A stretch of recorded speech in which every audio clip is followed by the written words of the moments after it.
everybody, welcome back to another episode of Small Business 101 here on Our Bite You. Once again, we have a very special guest joining us to talk about lead generation for your business, and the one and only Pardees.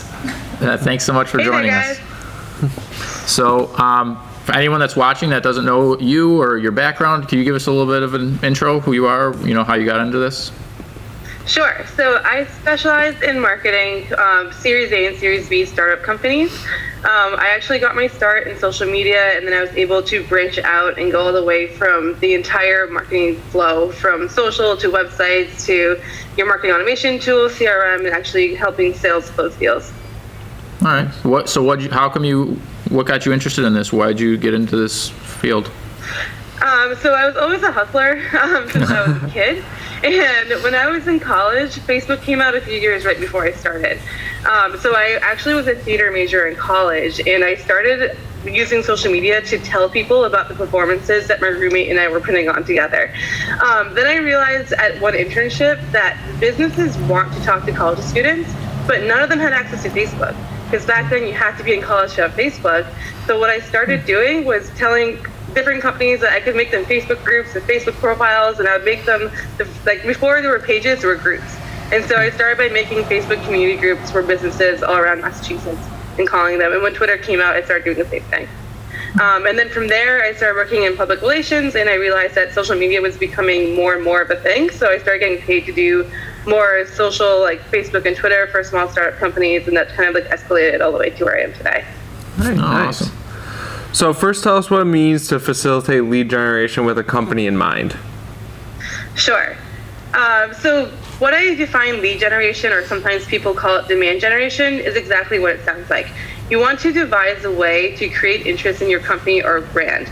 A lot of time, companies are defining interest by someone contacting you, either by calling your company or more likely filling out a form on the company's website. I like to say company in mind, because each audience you try to attract is going to be very different based on the company you're working for. Even if you're staying within the same product or service type, there's often a lot of nuances to who the best customer profile is. So when you're facilitating lead generation, you want to make sure that you're attracting customers who best fit your unique customer profile for your company, or you risk wasting the time of your sales team who needs to do all the follow-up to make sure that you're creating opportunities and ultimately revenue for the company. Yeah.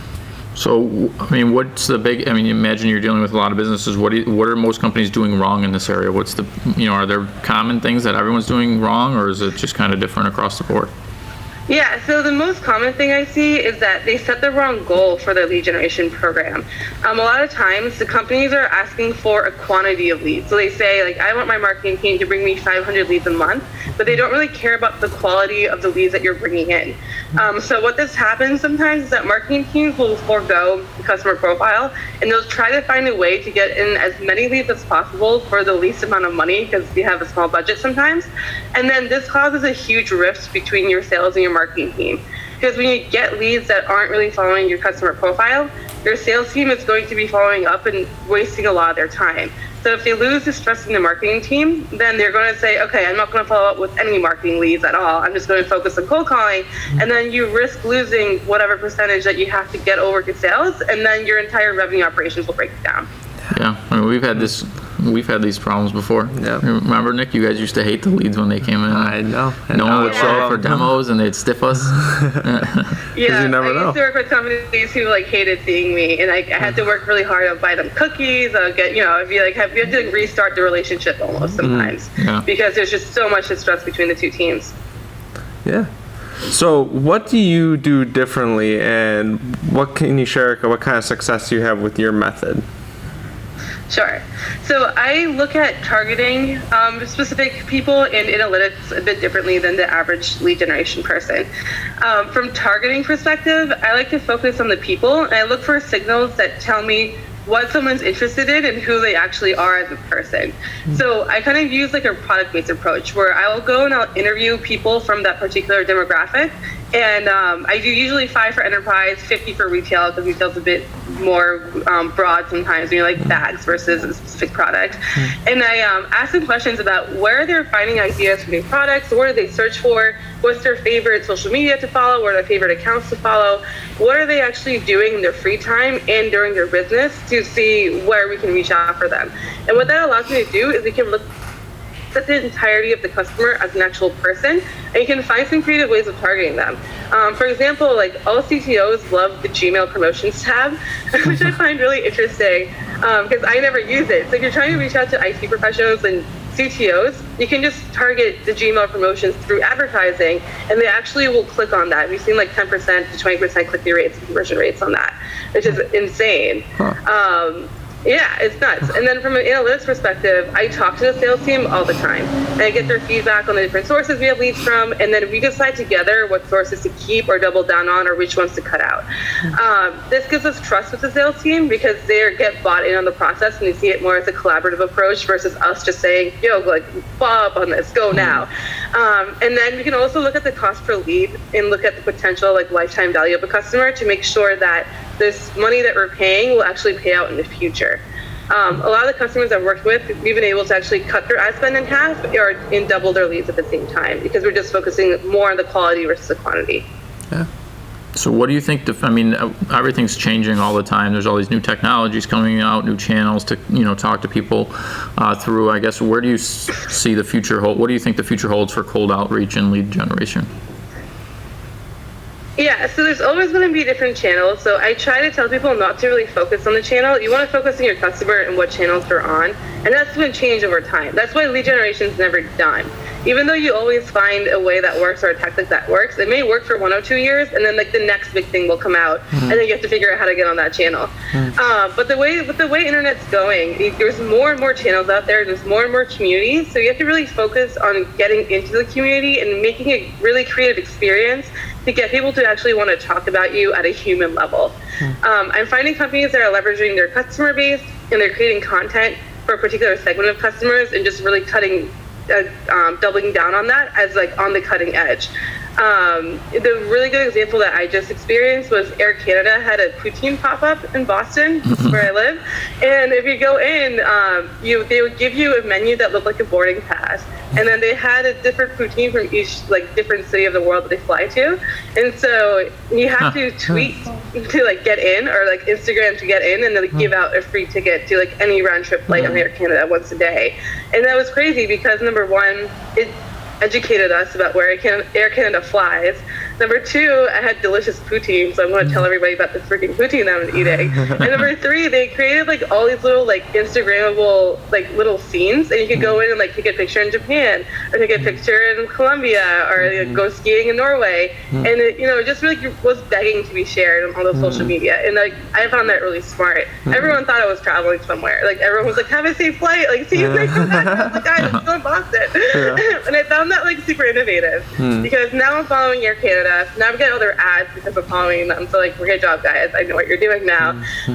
But it also gave me something to tell everyone about. And it created like the travel community and the nomad community. And it really like gave back to everybody who cares about what they care about. It's creating those moments. Yeah, that's exactly. Awesome. Yeah, and B2B customers can do this too. When I was at the HubSpot conference, HubSpot's like one of the marketing automation tools out there. They're also based in Boston. They already had an entire art installation in the middle of their conference expo. So as you're going in and having fun and networking, you're also in like an infinity mirror maze, or you're in this like bubble pit or this ball pit, and like it helps people connect more to each other because like I was making friends like in the mirrors and like looking at all these weird things, but also like I was sharing it on social media and everyone's like, "Where are you?" I'm like, "What a conference!" It's so funny. So B2B companies can also do this too, and I find the ones that are really doubling down the community and experience are going to be the ones that are going to be ahead in the future. Okay. Nice. Completely agree. So I guess this is kind of a question I have. Just like how do you get through all the noise? Like there's so much out there. I feel like there's content overload. For me personally, like I'm the type like, of no person. one's reading your content anymore. Yeah, That's like the funny thing. I put my email in everything, and it's just like I get bombarded with so much stuff. And how do you get to somebody like that, I guess? Yeah, so it's creating the personal connection, and I like to tell people to start with their customer base now, because your customers are going to be the ones who care the most about you. They bet on you by buying your product, and so they're going to be the ones more likely to read your content and actually listen to what you have to say.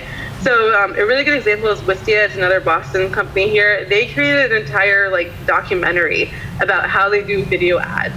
It's called 1-to-100 or something, and they did basically 3 different budgets. They started with a $100 budget, a $1,000 budget, and a $10,000 budget, and to show the entire process of creating a video. They're a video hosting company. I watched them. I'm not even a Wistia customer, but things like that are it's really finding a quality way of reaching out to people, and then doing things for your customers will actually make your customers want to watch it, and then they'll tell other people and their peers about it. And that's kind of how the best way to cut through the noise. Or try to be really funny and come up with a viral video, but that's not always the most tactic with the best return on investment for you. Yeah. Awesome. You have any other questions, Nick? No, not at the moment. Actually, I do have one question. What's your thought on TikTok?